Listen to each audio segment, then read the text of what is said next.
So we still don't think saying black owned is racist. Because I'm not gonna lie, when you highlight black owned, I'm definitely not gonna support. I'm definitely not gonna patronize. Just like I wouldn't patronize if somebody said white owned. But honestly, sometimes just the funny in me wanna see somebody say white owned so you can experience it. And you can say all day, well, that's the way it used to be. You didn't live through that time. It ain't been your time.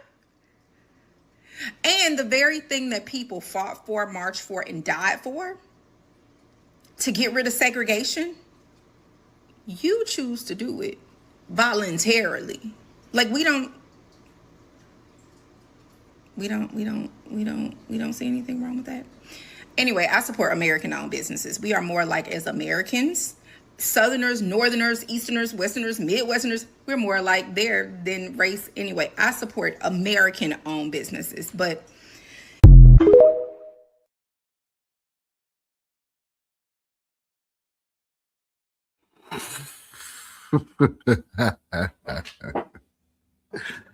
All right. Welcome once again to the Independent Black Voice. I'm your host, beatzillapdx official. And while you are coming into this broadcast, please hit that like button, share this out on your social media if you would. If you have not already subscribed to this channel, please do so now. And hit that notification bell, hit the word all. That way you'll be notified anytime this channel goes live or a video is uploaded or premieres. Also, you could join this channel and become a member and support this platform that way. Now, with that being said, let's get right into it.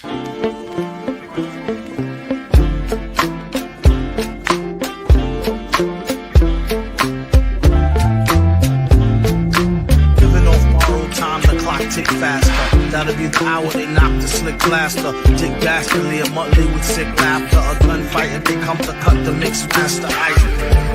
And living the true gods. Giving y'all nothing but the lick like two broads. Got more lyrics than the church got ooh lords. And they hold the mic at your attention like two swords. Or you the one with two blades on it. Hey you, don't touch the mic like it's AIDS on it. Now, per the first video, you've seen the woman mentioning that she doesn't want to support anything that is labeled of black owned. And clearly, she's not either acknowledging or maybe unaware of Black history in America and why the designation of black owned would be important. Because she convoluted something there. And she said that our people fought and bled and died to end segregation.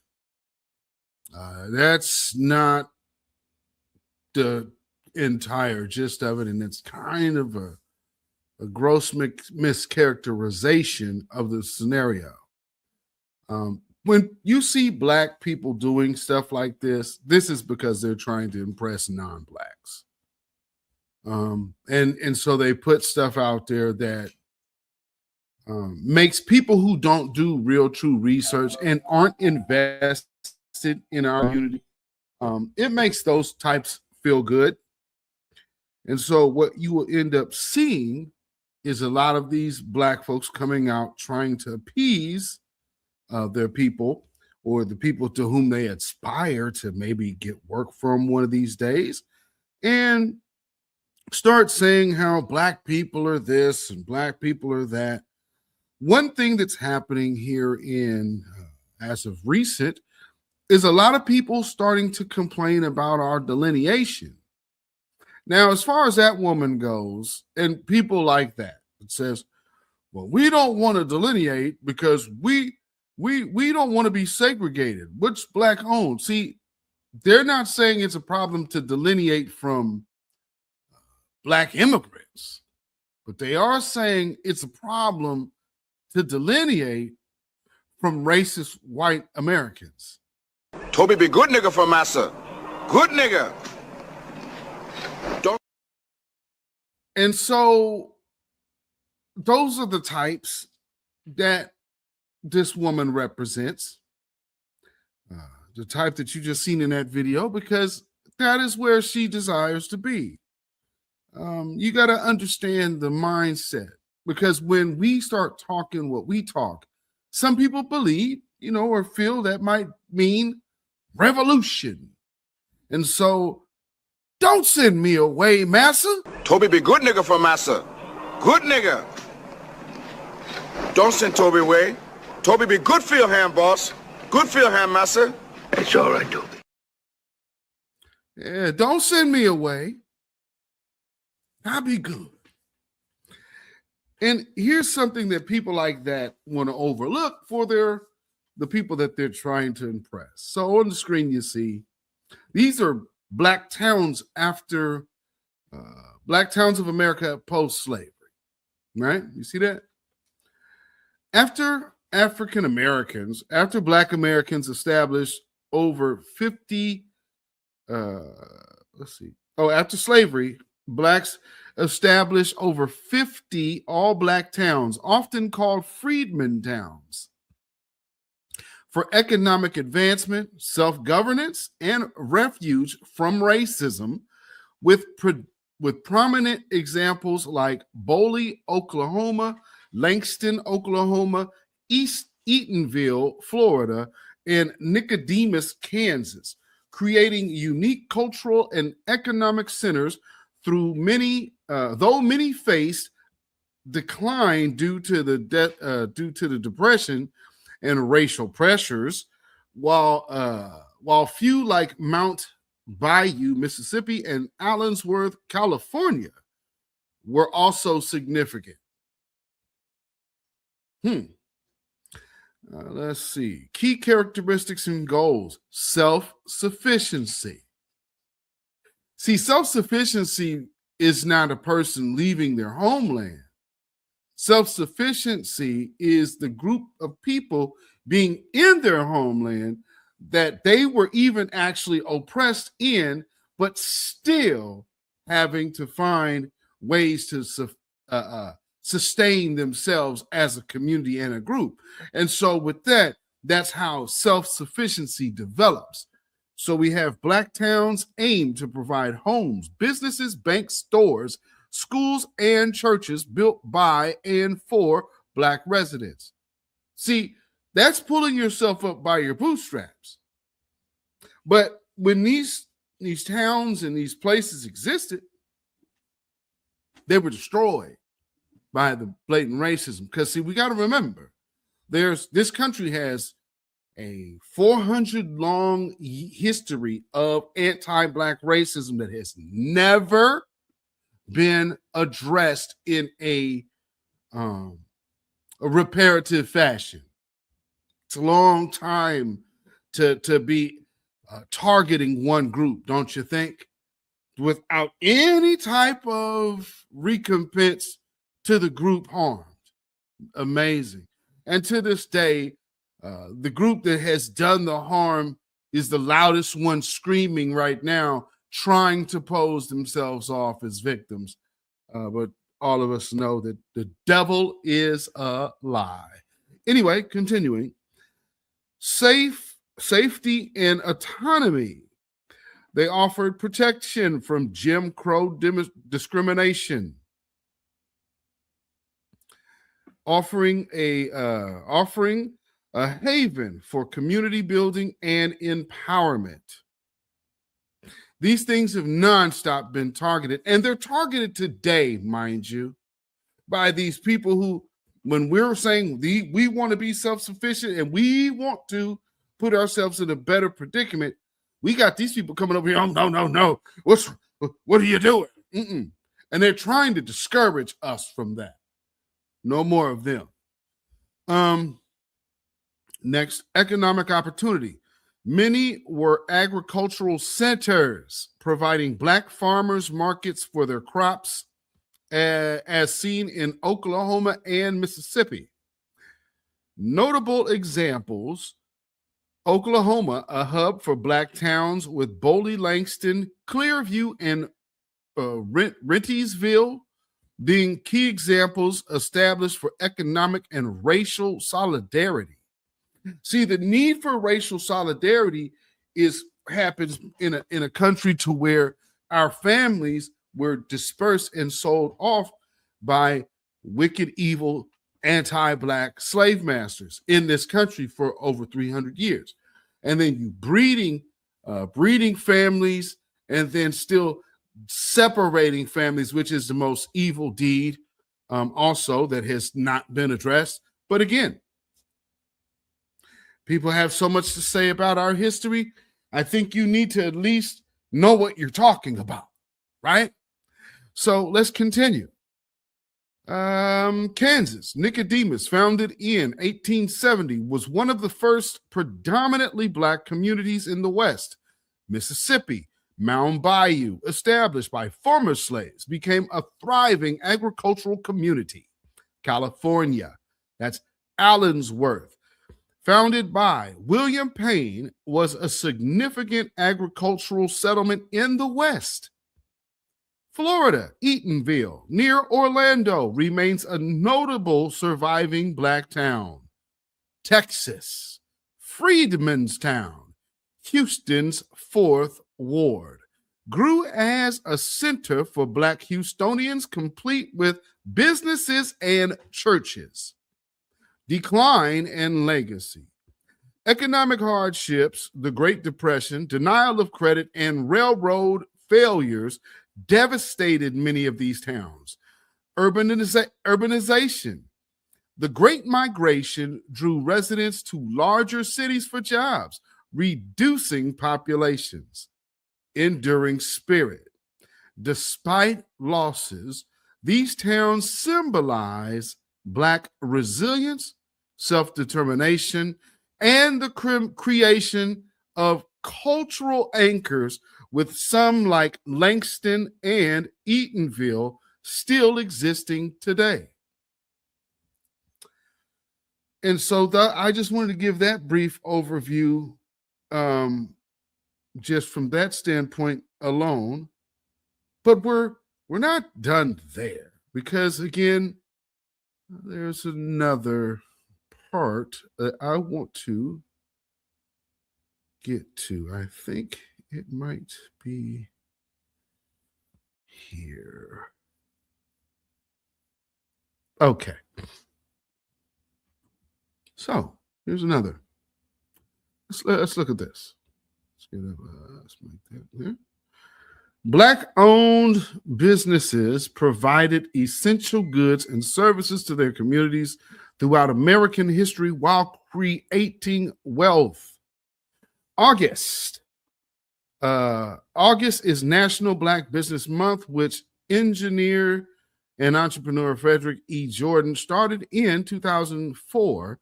It's a time of year to recognize how historically disadvantaged Black businesses have been and the vital role they play in working to close the racial income gap in this country.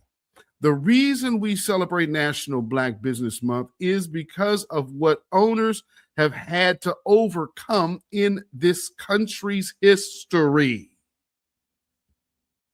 Black people were banned from participating in mainstream society, so their businesses had to provide for their communities. See what the woman says. See, let's go back and see what she said. So we still don't think saying Black owned is racist? Because I'm not gonna lie, when you highlight. No, we don't, ma'am. And that's because some of us are keen and smart and savvy enough to know what we're talking about before we turn on them cameras and start talking out of our backside.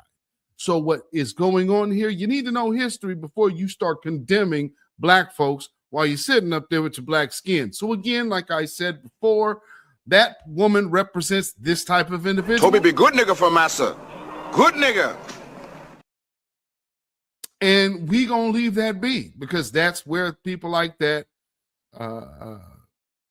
belong. Now, does she represent the agenda of Black America? Does she speak for freedmen? Does she speak for foundational Black America? No, baby.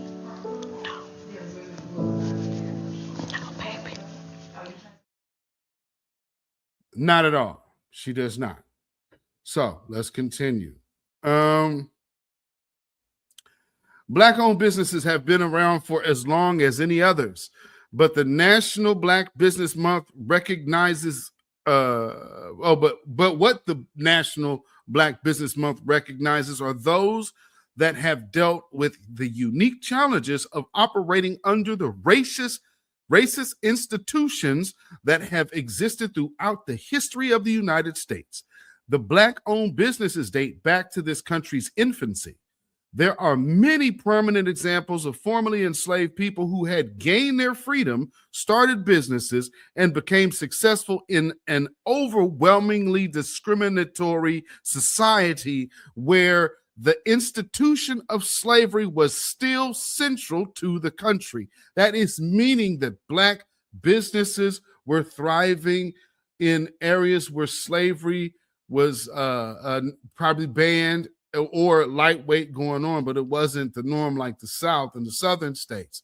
So you do understand there was Black people having things in the midst of slavery, and no, they weren't slave owners. And what about the Black ones? That's not what was going on.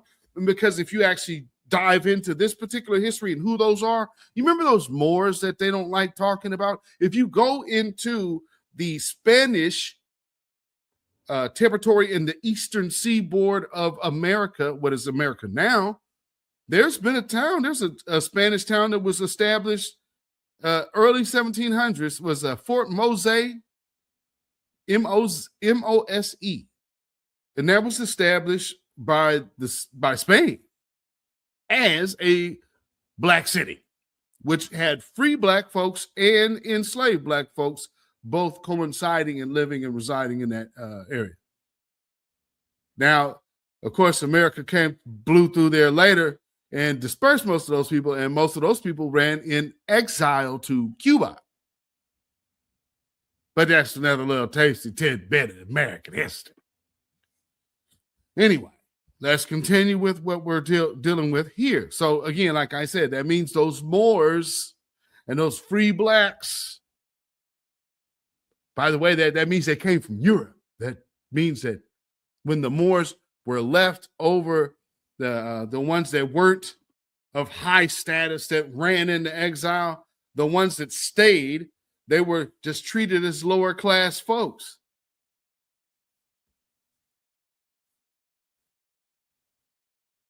But let these people tell it. Man, everybody came from Africa, man. What's wrong with you? Everybody came off the ship. It's literally documented American history. But what do we know? Let's not listen. Let's not listen. Oh, well, anyway, let's keep going because we're going to get to the DNA thing too. But going back to this particular story, these Black-owned businesses at infancy. Where was I at? Okay. Even after the last enslaved people were freed in 1865, the rise of Jim Crow and segregation meant that Black and white people lived in two separate Americas. Black people were barred from participating in mainstream society. That they weren't allowed in white restaurants, universities, churches, or businesses. So they had to start their own. Okay, so what was that woman saying again? So we still don't think saying Black owned is racist? Because I'm not gonna lie, when you... No, we don't. It was actually the reason that we needed Black-owned businesses is the racism. See, these people like this bootlicking shine here, she wants to pass off the solution as the problem. But you can't ignore 400 years of anti-Black agenda just to say, why are we calling it a Black-owned business? Are you dealing with the history of Black and Black wealth in this country? Of course not. That's the Charlie Kirk approach. Let's just lie like Charlie Kirk did, you know? like these Matt Walshes and Nick Fuentes, they all do today. I hear Jared Taylor climbed out of his casket to open his mouth again about black people wanting reparations.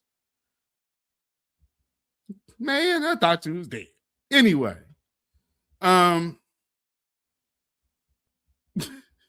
while Jim Crow laws and segregation were meant to keep black people down and keep them from having the same opportunities as white people, they inadvertently created a golden age for black-owned businesses.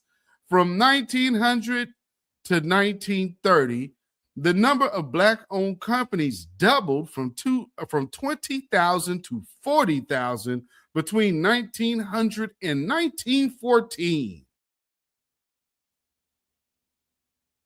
So in the midst of being hated on, discriminated against, black folks still excelled. And see, I'm getting to this point before the next video that I'm going to play.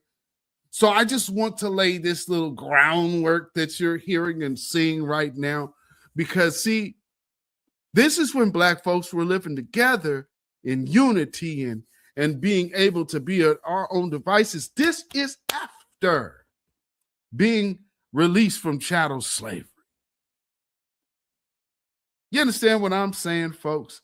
These people took shoestrings and holes in the bottom of their shoes, still dressed it up looking the Sunday sharpest, and made something happen. No other group has such sad history on the planet. But just imagine, they didn't even do this with reparations. This is the group that, it was so long ago. Well, then they should have been the ones getting reparations. Why did they have better results than the people who fled Europe?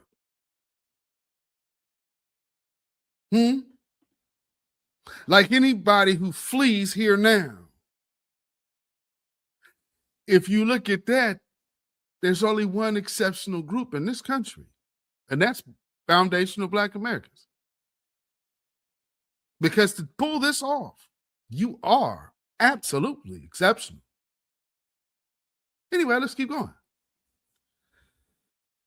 According to the National Negro Business League, the distinction of a business being Black-owned became increasingly prevalent.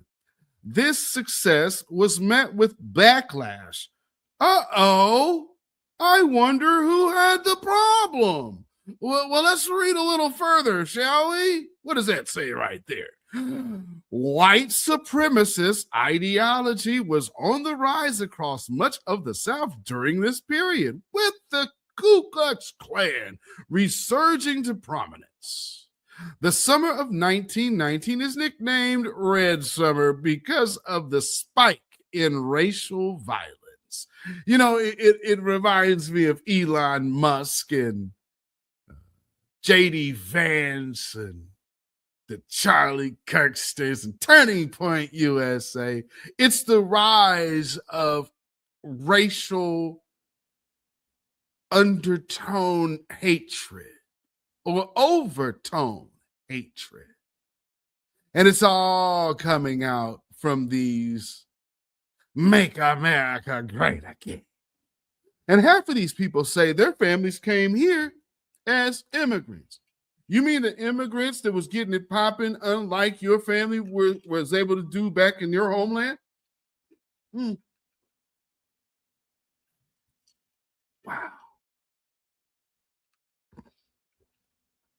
You mean, I mean, I'm just saying.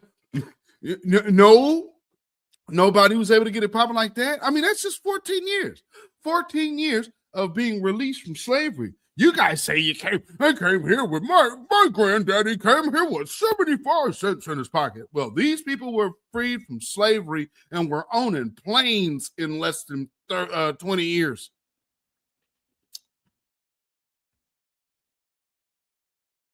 Yeah, add data. So the spike of racial violence is being fueled by jealousy. Well, let's continue. Let's hear more about these jealous white people who just couldn't seem to stand and let black people do what they need to do in the area to where, because, you know, people seem to think when black people get together and if black people were left to their own devices, they would just tear each other apart. Because the one thing black people gonna do is they just gonna be violent with each other. Yeah, really? I don't think so. This is actually talking about the exact opposite. And you know who the violent people were? Were the outsiders looking over the horizon at all of these black people enjoying themselves in prosperity. Let's further read about the nature of the type of people we're talking about. Black-owned businesses were thriving in segregated cities of Tulsa, Oklahoma in 1921 when a white mob attacked black businesses in the largest race riot in the country's history. It wasn't a riot, it was a racial massacre. Often called the Black Wall Street Massacre, Black Wall Street Racial Massacre. 2 days of violence left as many as 300 dead, 800 injured, and fires destroyed countless businesses and residences, leaving as many as 10,000 black people homeless. Also, another thing that was going on then that has been documented and recorded is that these white mobs were going to all of these rich people's homes to get them out of their homes. And another thing they did was they looted their homes for all of their goods because they were poor and envious of these rich black people. Because, you know, the black people, they can't never seem to get themselves together. And when they live by themselves, they'll tear each other apart. No. See, black folks was having things in peace, solidarity with one another, and communal harmony. That's what goes on when black people live with each other without outside influences, such as your Western civilization, as you call it. Anyway, when the Civil Rights Act of 1964 outlawed segregation, the cultural and geographic differences formed over centuries didn't magically disappear. Well, not to mention, you said racial destruction of a city in 1921, and the Civil Rights Act didn't happen until 1964.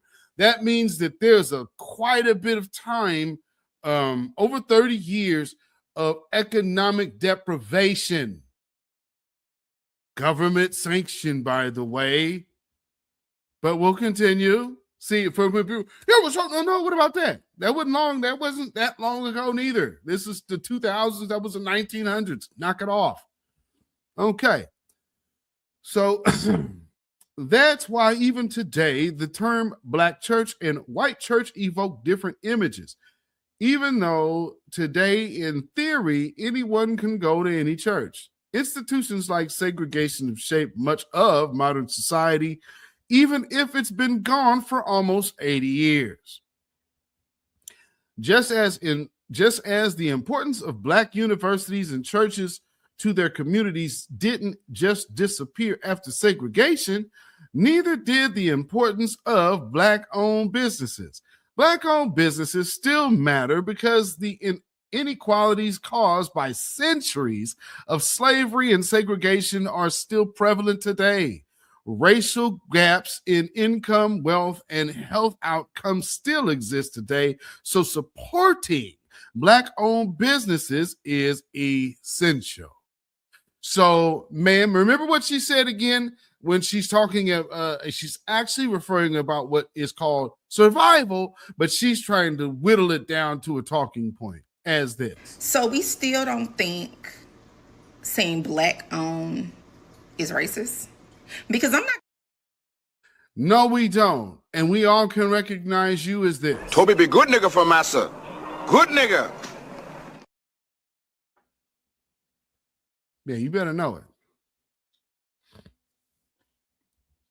Many argue that racist institutions like slavery, Jim Crow, and segregation are long gone. It's unnecessary to label a business as Black-owned or celebrate their accomplishments. But these institutions aren't long gone. They cause irreparable damage to the Black community and have effects that are abundantly visible today. While these may seem like ancient history, they weren't that long ago in the grand scheme of things. Absolutely not. Segregation ended less than 80 years ago. There are plenty of Black people alive today that are old enough to remember segregation and the impact it had on their lives. On the other hand, on the other side of that coin, some who perpetrated and wholeheartedly believed in segregation are still around, possibly believing in those same ideologies. One of those people who was like that is Joe Biden, by the way. This is why we've always said it is imperative the Black vote goes independent, because both parties are equally anti-Black. Right now, you're seeing just the vocal side of the right. But the active side of the left has been just as active. And what tells you that? There's no pushback on the anti-Blackness coming out of the right. That's how you know. Continuing on. Black-owned businesses continue to strengthen their communities. Well, that's important, don't you think? There is still a tremendous wealth inequality between Black and white people in the United States. Black people comprise of 2.4% of the American population, but poses 2.4% of the nation's wealth. In 2020, the median household income for white households was $74,912, while it was just $45,870 for Black folks. Black-owned businesses are one of the best tools for closing this gap, with over 3 million in the United States today, generating $206 billion in annual revenue and creating 3.56 million jobs. So to answer this bed wench's question, let's let her rip one more time. So we still don't think saying Black-owned is racist? Because I'm not going to lie, when you highlight Black-owned, I'm definitely not going to support. I'm definitely not. And that is self-termination. And what you're saying is you will refuse to honor your ancestors' strides and accomplishments in this country by flipping on a dime and removing the element to which they established that helped your community flourish to where it is and beyond today.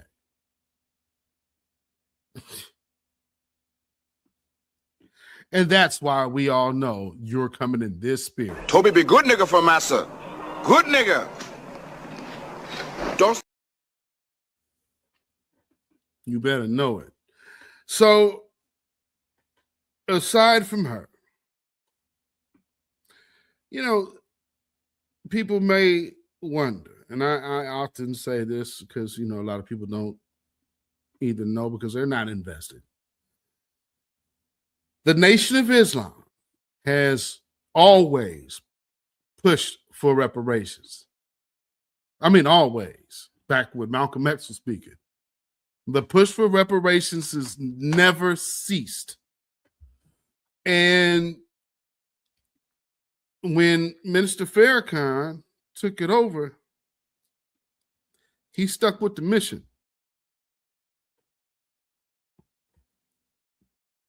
This is why no other Pan-Africanist or actual what they call because they don't seem to include Farrakhan in the Pan-African talk. Anybody ever wonder why that is? I'll help you. Minister Farrakhan is on both sides of his family, Caribbean. He himself was named, he named himself as the Calypso singer, the Charmer.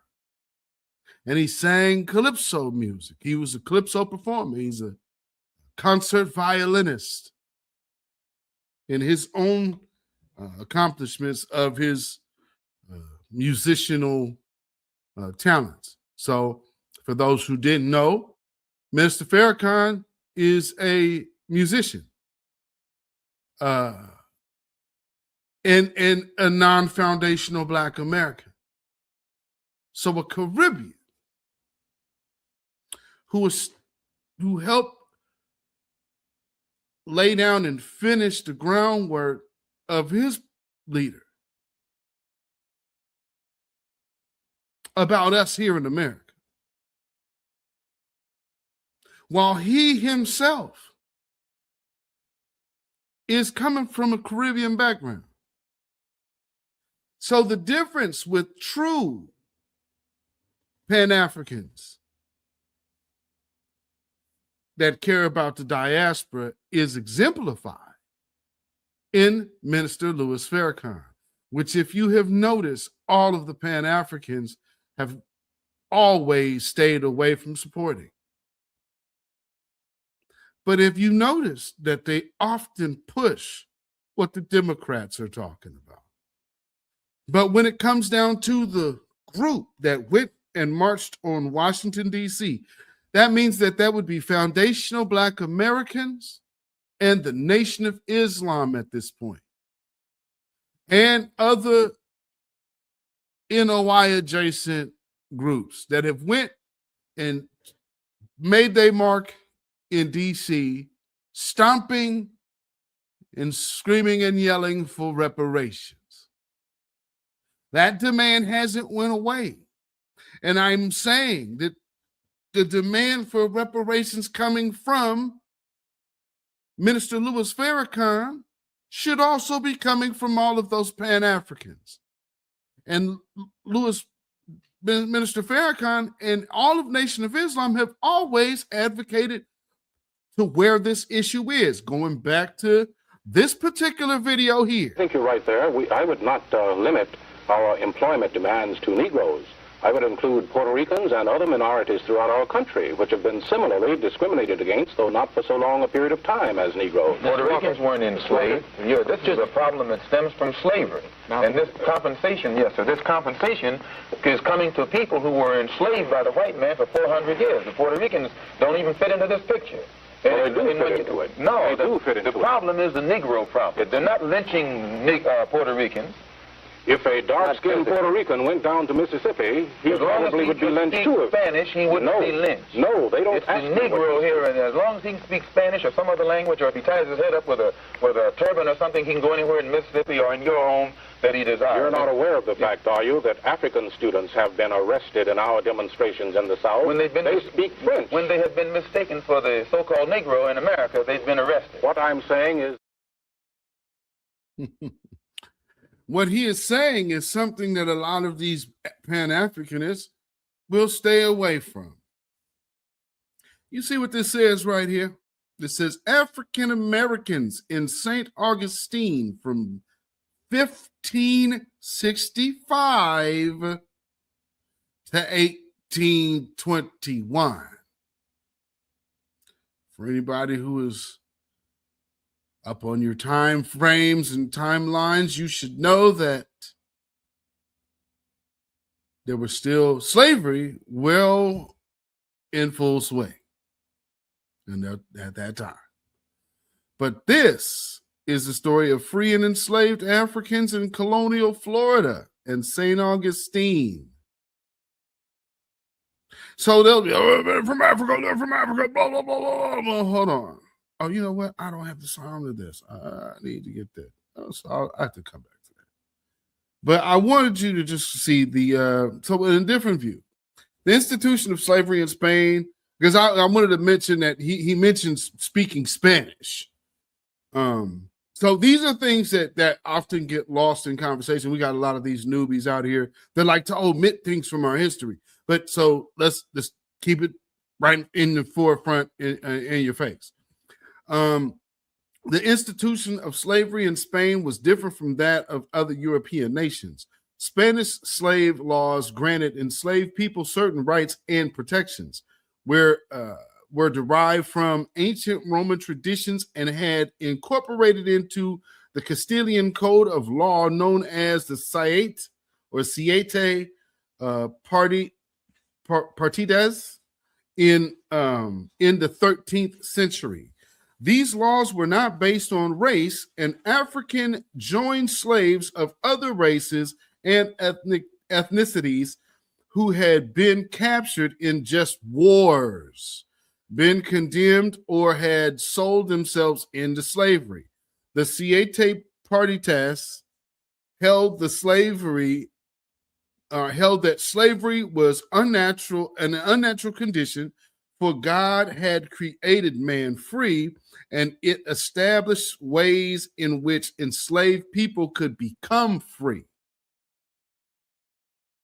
See, people were already taking these positions, but this evil beast over here in America was fighting to keep. You see what we're talking about? And remember, these people went to war to keep this, while the rest of the planet is saying, yeah, this is evil. This philosophy was held in the context of a country steeped in Catholic religion. All men, both free and enslaved, were brothers in Christ, and it was the responsibility of the masters and the church to teach them the rudiments of the faith so that they might be admitted into the church and enjoy all its sacraments. See, these are things that were completely done differently in America. You know, whatever slavery everywhere and this and that. See, American chattel slavery, I'm giving you the nuances of the difference here, baby. That's what you're getting. So let's continue. Brotherhood in the church sometimes served to tie enslaved people to those who owned them in intrinsic kinship arrangements, such as owners serving as godparents and marriage sponsors. As Spaniards conquered and colonized the Americas, they were charged with a dual purpose: to bring wealth to the Spanish crown and to bring souls to the Catholic Church. They established mission systems across the lands, and they claimed Christianizing the Native Americans and creating an extensive network of farms and information gathering sources in the process. Africans, both free and enslaved, were part of Spanish armed forces both in Europe and in their first expedition across the Atlantic. Now, when we start saying Africans, this is one thing where you better start understanding the nuances of what they were doing, because Moors had actual ties and birthrights. So when you start calling Moors Africans, it diminishes. Same thing with foundational Black Americans. It diminishes your birthright and then puts you in this fictitious origin where you're not from. They know who they were talking about. So the people that they're talking about, there wasn't Africans that they were fighting in Spain. Those were Moors. So they very clearly told you they were Moors, and they knew they were Moors. So now why are you changing up the names? They're African. No, they weren't. They were Moors. So let's see. They established mission system of Christian, okay, and the armed forces both in Europe and the expedition across the Atlantic. Let's see. Africans come to Florida. When Pedro Menendez de Aviles established St. Augustine in 1565, he was accompanied by free and enslaved Africans. They worked on early fortifications, sawed timber, and built several structures, including a church, a blacksmith shop, and an artillery platform. They also cleared land for planting and harvested the crops. Those people were clearly Moors, because you're talking about architectural individuals. So these are masons you brought. These are like stone bricklayers and architects you brought over here to be able to do that. So they were clearly Moors. Anyway, in October 1687, the first recorded fugitive slaves from Carolina arrived in St. Augustine. Governor Diego de Quiorga dutifully reported to Spain that 8 men, 2 women, and 3-year-old nursing child had made good their escape in a boat. Six of the men were put to work on New Castillo de San Marcos, but 2 others were assigned to work with the blacksmith, a possible indication that they already had skills in that area. The women became domestics in the house of the governor, also were reportedly paid for their labor. So when an English official arrived the next fall to claim them, Governor Quiorga refused to release them on the grounds that they had been converted to Catholicism, had married in the town, and was usefully employed.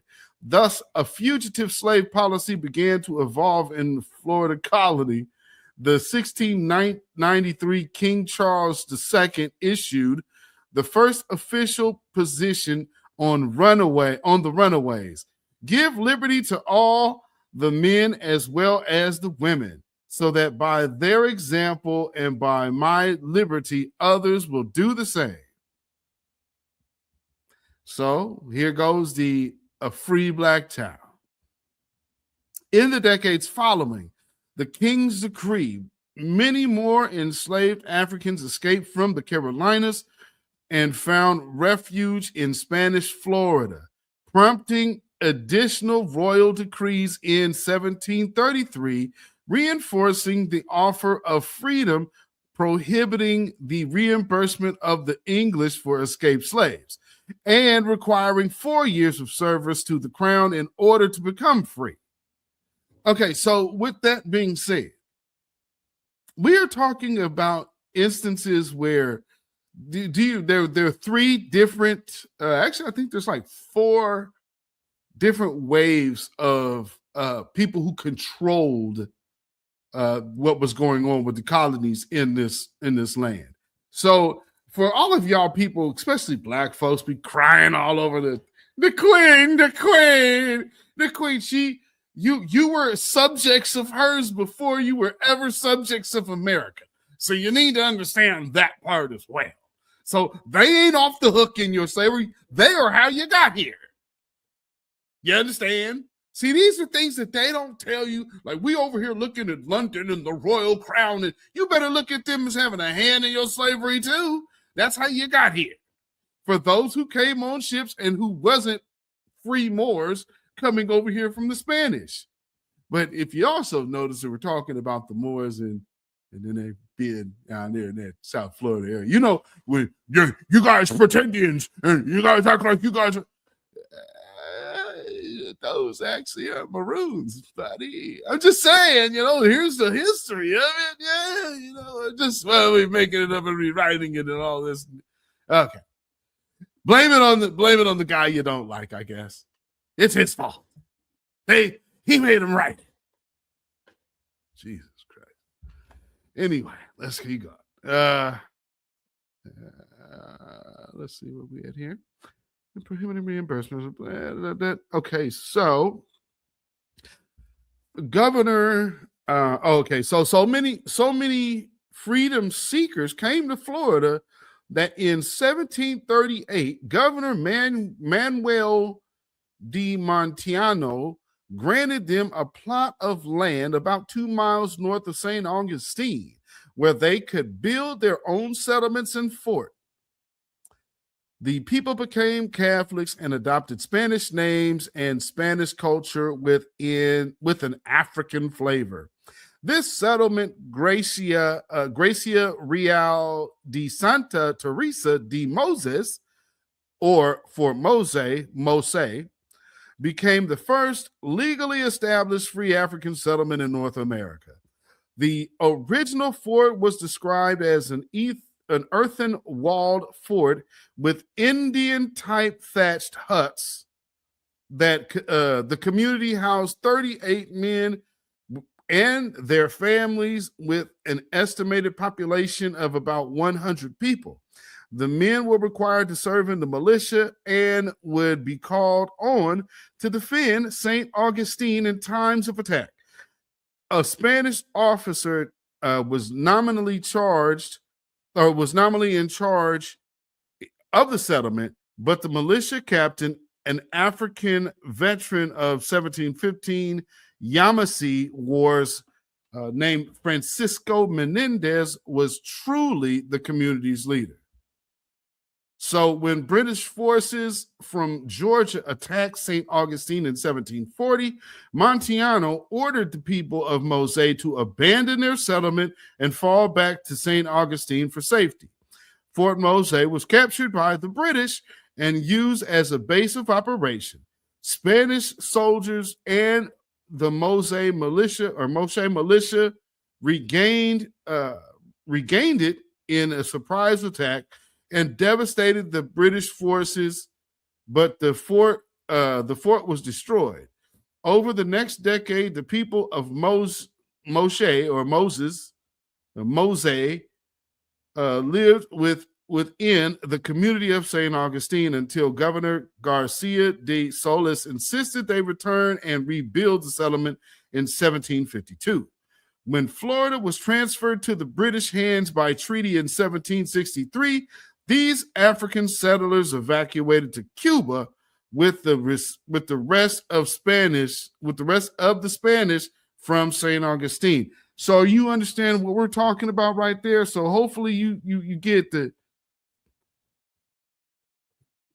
everything European over here was trying to keep you enslaved. The only people who was actually trying to work towards a different manner of treating us was the Spanish.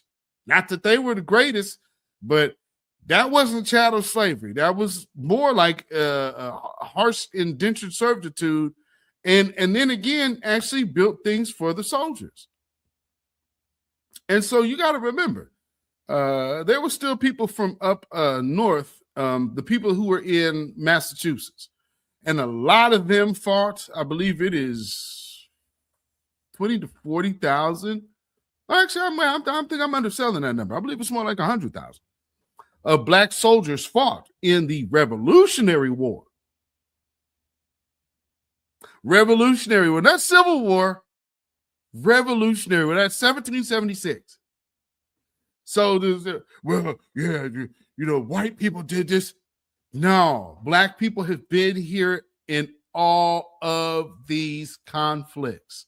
And this is before America was literally America.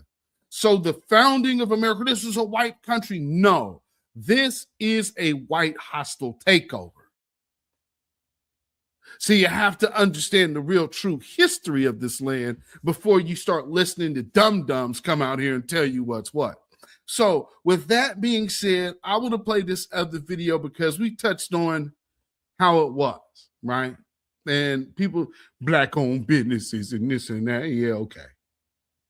But his brother has a great point, and he's followed up and stitched by some waterhead idiot that thinks he knows about us and can speak for us. But I just gave you a brilliant, rich history of our foundational Black American history in America.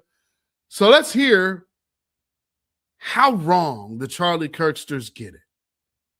The landmass of the United States, turn it over to black people and call it Black America. But we still have to look at it. Okay, so first off, let me address what my man right here is saying. What he is saying is the original proposal from Elijah Muhammad. So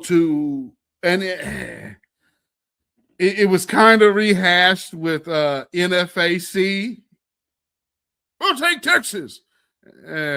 But again, in theory, this is the concept of what he's talking about. And realistically, the land that would have to be given to foundational Black Americans would have to be fertile, flourishing land, because like the land we tilled for the building of this country. 15% of the land mass of the United States, turn it over to Black people and call it Black America. But we still have to look at a solution of how do you pull yourself out of that. I think white and Black people need to maybe work together. You know what the solution is? What's that? Real simple. The United States has 50 states, right? Yeah. Black people are 15% of the population, right? Mm-hmm. Take 15% of the land mass of the United States, turn it over to Black people and call it Black America.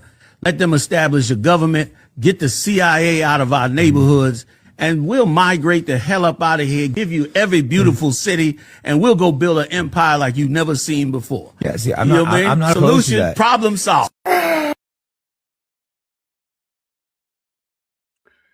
So before this, the idiot Kirkster puts his foot in his mouth and talks like an ass. What the brother, again, I want to reiterate what that brother has said. And so getting into what this guy is about to say. First off, what that brother said is, let us be in a condition to where we can heal ourselves. Again, that's literally what delineation is about. And this would be with reparations, because if Black people was forced to serve white people in America and be second-class citizens for 400 years, I think being away from that might be a little bit of peace. But let's hear what let's hear what this fella has to say. Oh man, like I get to be the dick, don't I? Fuck yeah, I do. Son of a bitch. I'm gonna keep it real with you, man. I didn't even want to make this fucking video because I was just like, you absolutely did, though, because it's Black business, and here you are interjecting yourself in it. So you clearly wanted to, because we stay rent free in your little racist peon mind. But let's see how you try to flip it and make it about you. Let's go. But we're gonna have a heart to heart. Real quick, why are we trying to segregate again? I thought we fought like hell for y'all to not be segregated. Say what now? We? Also, I don't think you quite took a lot of shit into account, because I don't think majority of your people would want to live in a place where it's strictly your people. So as you see, we already covered the fact of multiple towns and 40,000 businesses. I think Black people are doing okay, thriving in our own area with ourselves. See, that wasn't the problem. But now listen to what he said, because now he just basically lies to himself to say, well, you guys wouldn't want to be without us. Oh man, we just got to be around you, massa. Toby be good nigga for massa. Good nigga. Don't say. Whoo, let's hit some more. I don't think you quite understand. Every other race on the planet can work well together, but your race doesn't work well together. What race? What is he talking about have worked well with? You people just found a way to bomb Venezuela and overthrow their leader.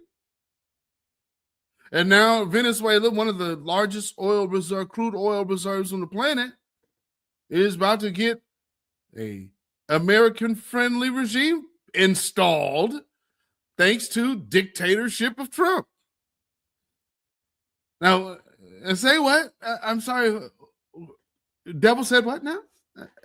Again, what is he talking about, folks? Again, on our delineation business, when once did we mention them? Here we are saying, hey, we're looking at And here's the white man over here. Y'all don't want to be around each other. Okay, you always try to take out the op. You try to take out somebody who's better than you.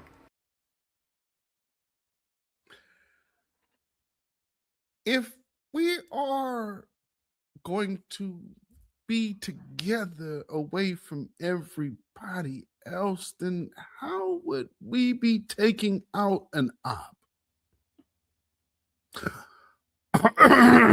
Are you suggesting that our success is taking out an op? Because how do you get to us black folks being and living around each other, to us getting together to take down an op?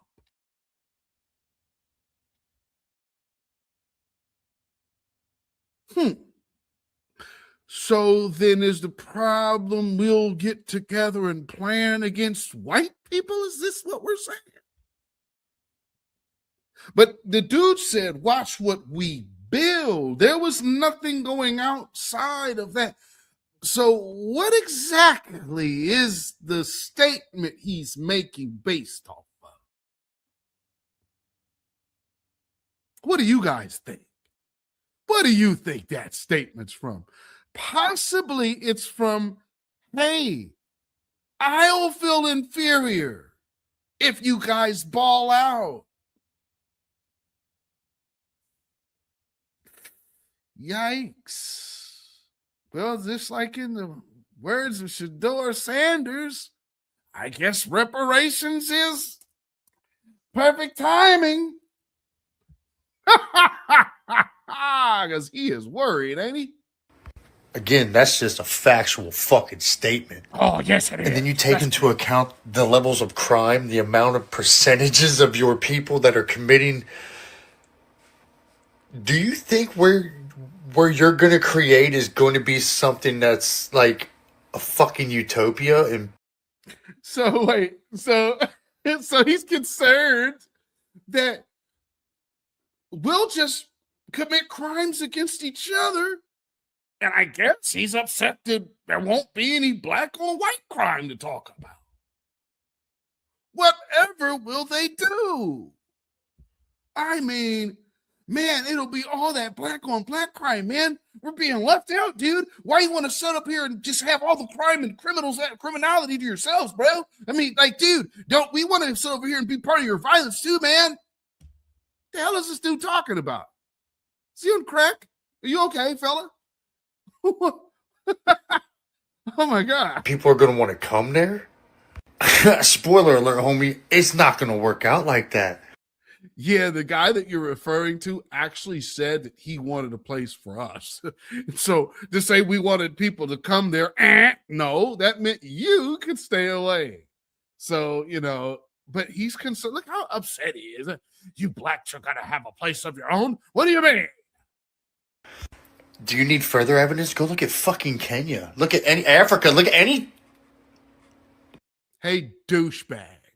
Foundational Black American doesn't mean African. And that's why I wanted to give you guys all of the prelude and history first. And that's why we read it together on the screen.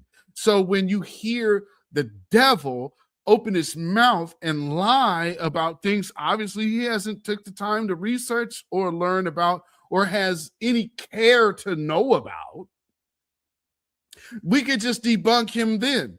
So again, see, I wanted to show this is what happens when you prepare with information.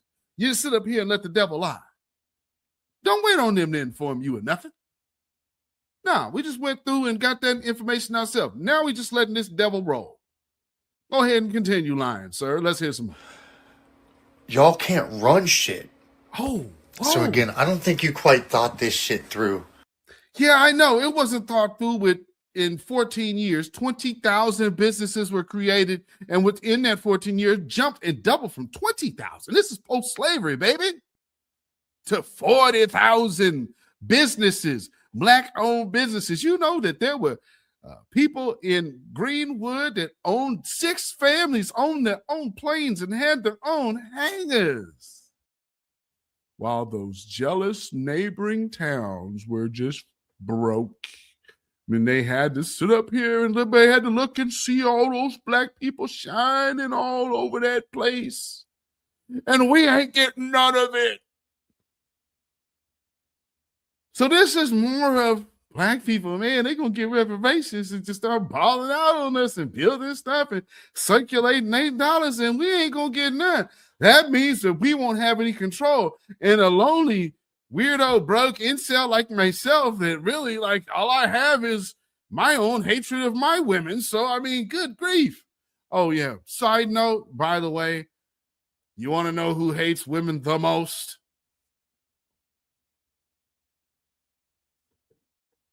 Black men could never compare. Because if you created that place, it would be the murder capital of the fucking planet. There would be the most fucking crime, poverty. That place would be a fucking shitbox. It was so hilarious is everywhere they are is nothing but death, murder, and mayhem. So much so that nature has stepped in and said, you know what? We got to cut these birth rates down. That's Mother Nature, man. The Lord said, enough is enough. But you guys still out here, we're Christians. Well, what God do you serve? He said, be fruitful and multiply. But he told y'all, maybe we'll just cut back a little bit. But anyway, knock yourself out. People would be fleeing that cesspool and trying to come back over with the rest of the world. Oh, where white people are. So again, I'm not trying to be that dick. Okay, this is one of the times I don't want to be the dick. But y'all can't run shit. Easy job. You just fucking can't. Y'all can't live together in peace. Mind you, family, listen to his vitriol. This is all about black people being around black people. What is he so upset at? The hell is he upset at? This is literally about us being around us, and he is cussing mad. Talking about excluding me. With this, man.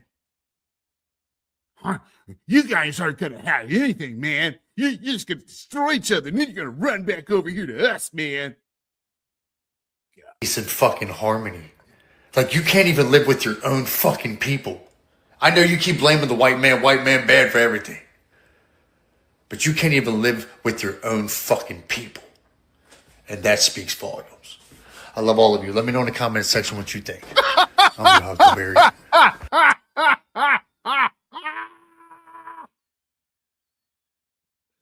Oh, that's classic.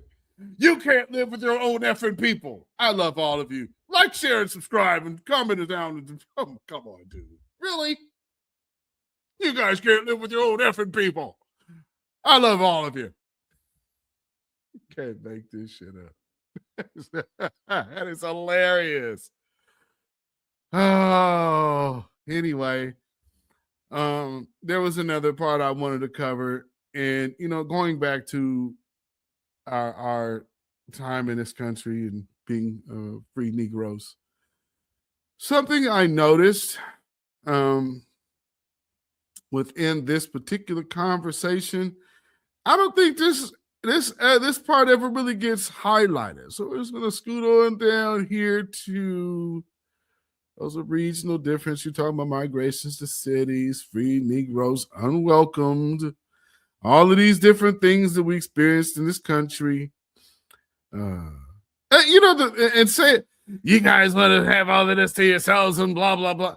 We are literally in the country that had signs that said no Negroes. Good grief. Here we go. So this is talking about free Black society. And we hear a lot of things said about patriarchy and what Black men do, and Black men have the history of this because Black men hate Black women and Black men are the white supremacists of the Black community. Listen, stop getting your cues from white society about your own history. So let's take a little dive into our own history, shall we? Women, this is it within our own free Black society. So listen to what I'm about to say here. Within free Black marriages, many Black women were able to participate more equally in their relationships than elite white women. This potential for equity in marriage can be seen through the example of the colored aristocracy of the small Black elite in St. Louis, where women were often economic partners in their marriages. These small groups of Blacks were generally descended from French and Spanish mixed marriages. Under the French, the women in these marriages had the same rights as white women and could hold property. I remember explaining this to somebody who might be seeing in one of these movies here coming up, and tried to explain this to them. And they said that you're not going to rewrite my ancestry. This is American ancestry. But some people are just lonely ones. Anyway, it's just like when this stuff continuously gets proven, and just to watch how like this jilted elderly soul got so upset at what I don't know. I think it might be, when people have connections with other folks, maybe it comes from that. Anyway, these Black women hoped to remain financially independent, both for themselves and for the sake of their potential children from Missouri's restrictive laws. This level of Black female agency also made female-centered households attractive to widows. The traditional idea of husbands dominating wives or dominating wife could not be the central idea in these elite marriages because of the women's importance in bringing income into the family.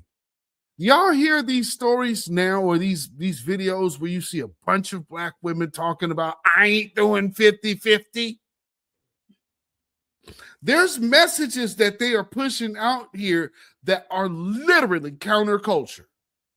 This was our culture being established here in this country. All that feminism bullshit is something outside of this. And again, it was coming to dispel this unity, saying are you hearing what we're reading here clearly? The Black man relied on the woman being as equally financially responsible as he was. They was putting the ooh with the ah, you understand? That's how they were able to build and build and build, because they was putting their money together in the house first. It made sense then, but it doesn't make sense now because no woman going to submit to the, oh my God, it's like, look at what our people were doing, and we want to know how they knocked down all of these barriers so quickly. Unity. That's right. Oh, goodness. Women had to exercise caution in marriage or in married relationships. However, as marrying a Black man who was still a slave would make the free Black woman legally responsible for his behavior, good or bad.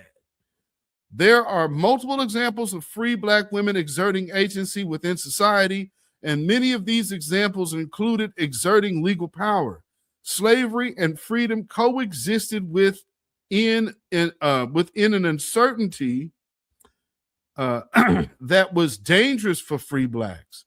From 1832 to 1837, the story of Margaret Morgan and her family presents a prime example of the danger of free blacks from the ambiguous legal definitions of their status.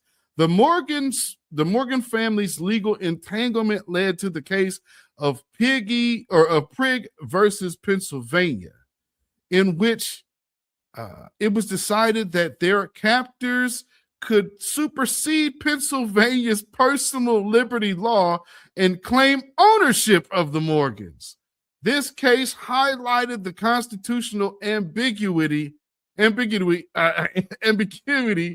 of Black rights, while also illustrating the active efforts by some in the white community to limit those rights. I need y'all to understand who we were under attack from and under attack by. It wasn't from within. All right? Now, this also is an example, and it highlights the fact that there were free Black people. I talk about this all the time, that there were free Black people that ended up still in chains on plantations, ended up as slaves. They came here, been here, free, and still ended up as property.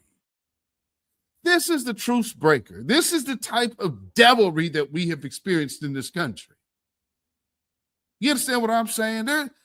So why that's still racist to say Black-owned business? Ma'am, you need to know the history of America before you open your mouth. And just like that moron white man that's saying Black folks couldn't live around each other. What are you talking about? We've been a thriving community nonstop from the plantation. Matter of fact, did you just hear what I read? Some of these women were marrying men who were still enslaved. They were free. So they were marrying their family members out of slavery. And then what they do? Found ways to put their asses right back in the chains. Welcome to America. Don't tell me nothing. A little more of this. Let's see.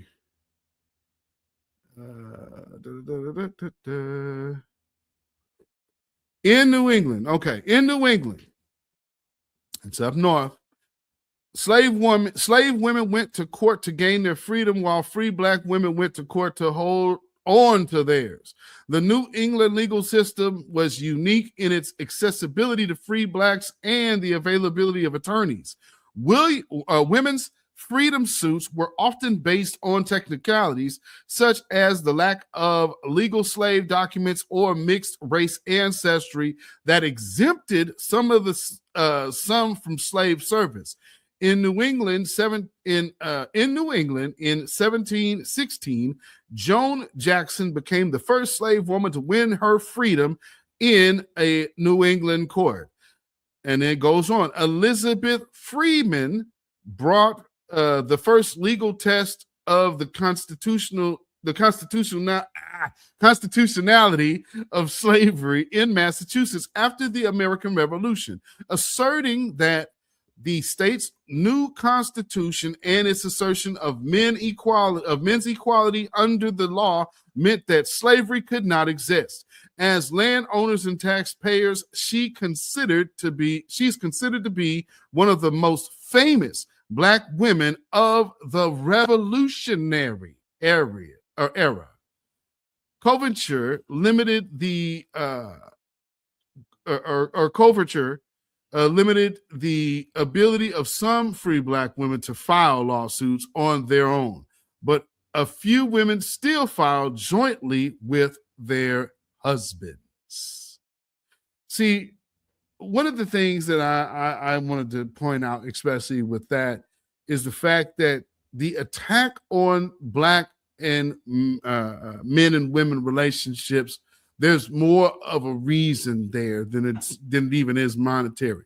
Because what you're seeing right there is when Black men and Black women came together, Black men were not oppressing Black women. There was no this so-called gender war. There was none of that.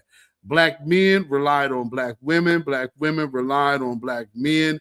You had women that were marrying these men and starting their families and getting their people off of plantations by way of marriage.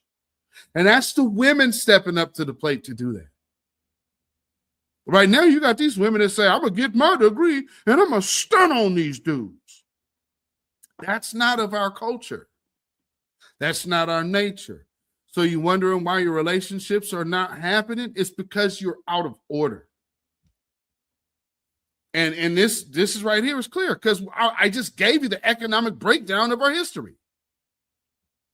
You can listen to them people all you want to, but the proof is in the numbers, man. So if you want to think that I'm lying, well, you shade tree nigger. Because I don't believe you're really firmly committed to the cause if that's the case. Just like this woman here. So we still don't think saying black owned is racist? Because I'm not. No, ma'am, we don't. And at this present moment in this video, in this broadcast, I would like to take the time out to offer you one of this platform's well-known products that we supply people of your ilk with. And I think you deserve a good year's supply. And this will be a gallon coming towards your way.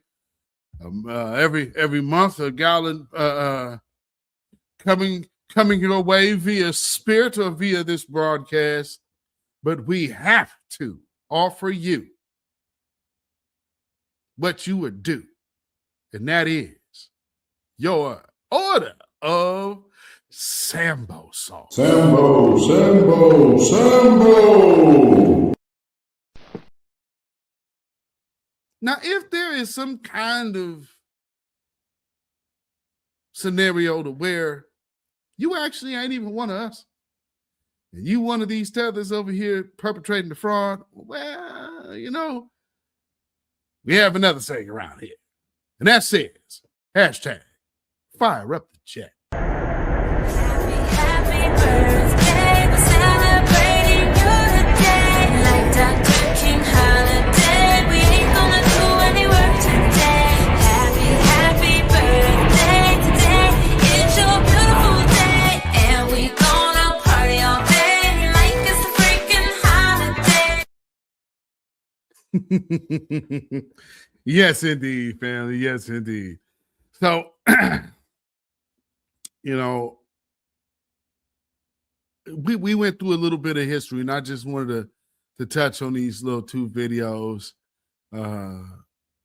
because we are rent-free in everybody's mind right now. And if you are noticing, when you got people doing what they're doing, that is a pushback from reparations. And that's just what that's about.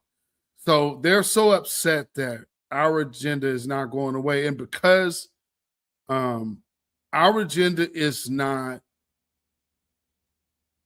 party-based. Because remember, for the longest, they always were talking about the left, the left, the left, the left. You can't chalk up our situation to a party. Nah, we're the black agenda, and you have to address us. So there's that. And we're witnessing them crash out, just like my man did. You know, and he's so concerned that we would be by ourselves and that we would take it upon ourselves. Like, are you kidding? You're really upset when there's a white enclave that they want to build, that white enclave up there in what, Arkansas. And so for us to have a place where we could flourish, somehow he's losing and he's bothered. You know, he's concerned. For what though? Don't know. Oh, that's right. That we're going to keep all of our violence towards ourselves. And we're not going to jump out there and start doing violence to white people. He's concerned that white people will miss out on violence.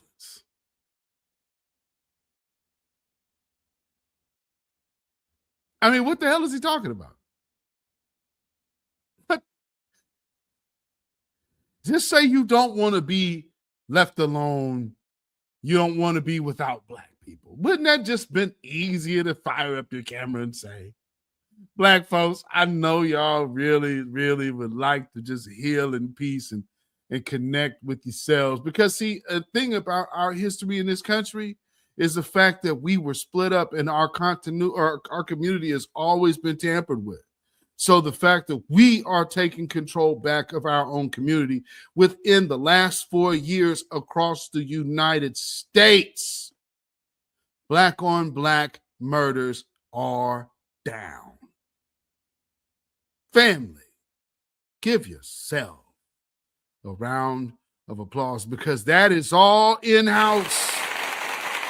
That is all in-house. Police don't stop crime. The people do. So salute to the grassroots.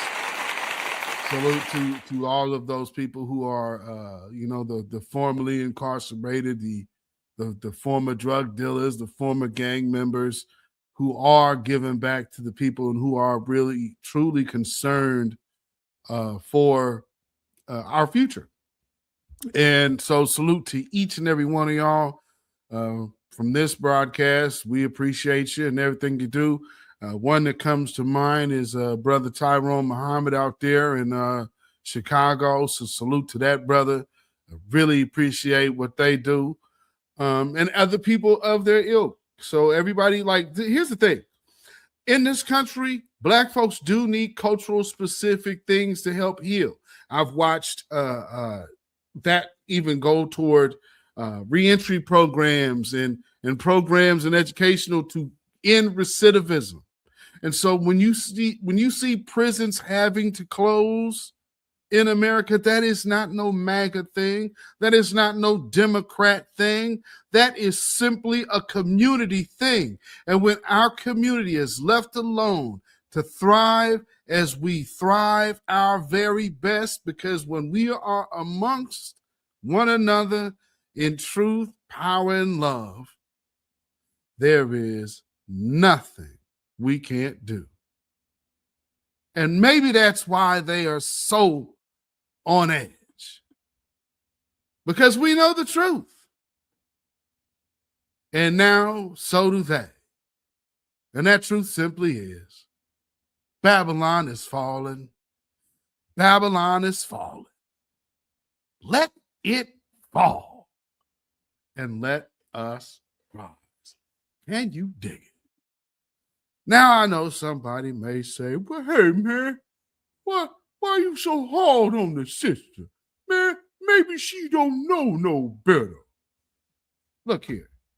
Any woman or any black person saying this. So we still don't think saying black owned is racist? Because after we watched Charlie Kirk get lit up while actually trying to disparage black people at the time with all of his bad statistics and lying facts that he drops, now you just hear all these people left repeating lies and think that it makes sense. It doesn't. But see, this is what goes on when it's unchecked, and we are not here to be abused by all of these other folks, because here is our objective. Good evening, Dr. Clark. I really would like you to tell me what's the best way to handle an African American that gets in the way of the liberation of African Americans. I believe in this unity, and I'd love to love all of them, embrace them. Please tell me how to do it strategically. Put space between you. Don't try to reform him. Give him the information, hope that he will use it. If he don't use it, then don't waste time letting him obstruct the movement. People who don't believe in themselves can't believe in you and can't help you. It's heartbreaking to know that there are some of us we have to write off so the rest of us can survive.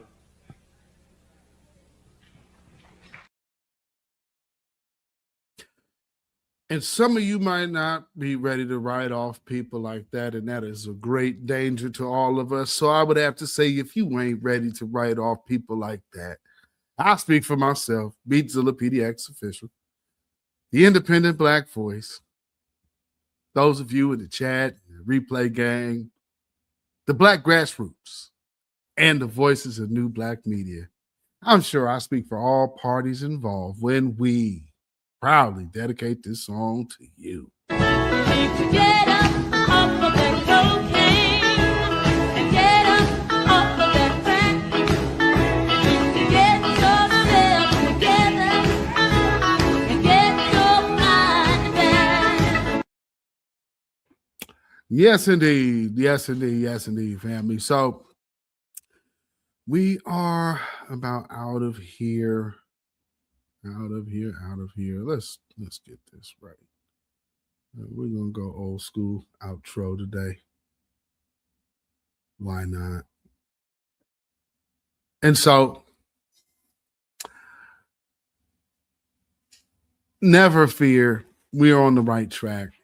We got a lot of people that are upset that we are, and they just gonna have to stay mad. Family, make sure you like, share this video out if you have not already done so. Follow me on Facebook, Instagram, and Twitter at beatzillapdx. You can email me at ourrealtruth@gmail.com. And if you feel so inclined to put some money in the bucket, you can do so by way of Cash App. That is $beatzillapdx.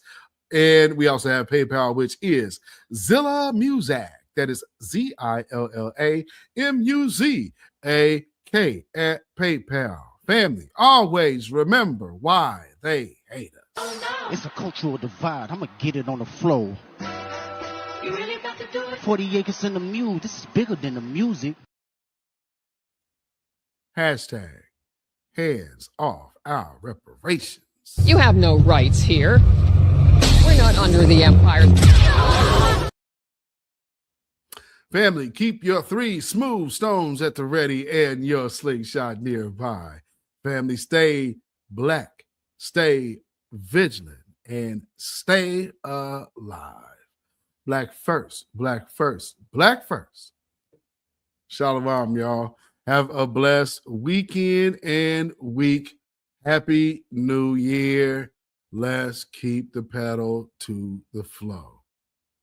Peace. So if any black people want reparations and want to stay a star, don't want to have to worry about tethers, trying to be all in the video, speaking for black people, dancing, come to New Black Media and the Black Grassroots. Peace.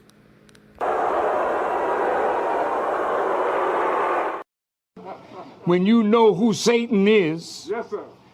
You don't have to kill him. No. The stone of truth. Yes. See, that's what you throw. Yes, right, right.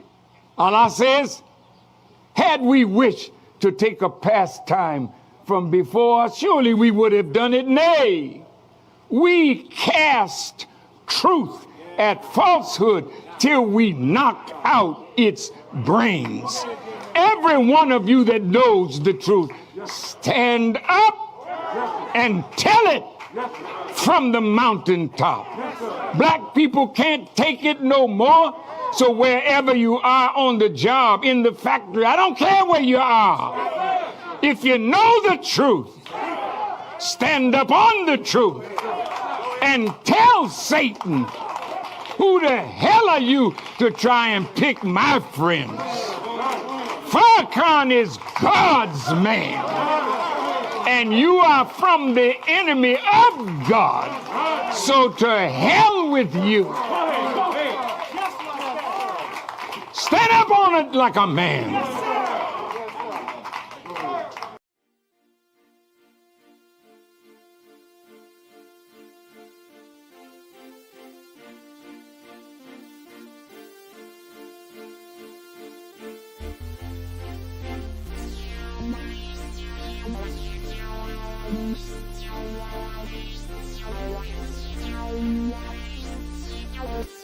Wow.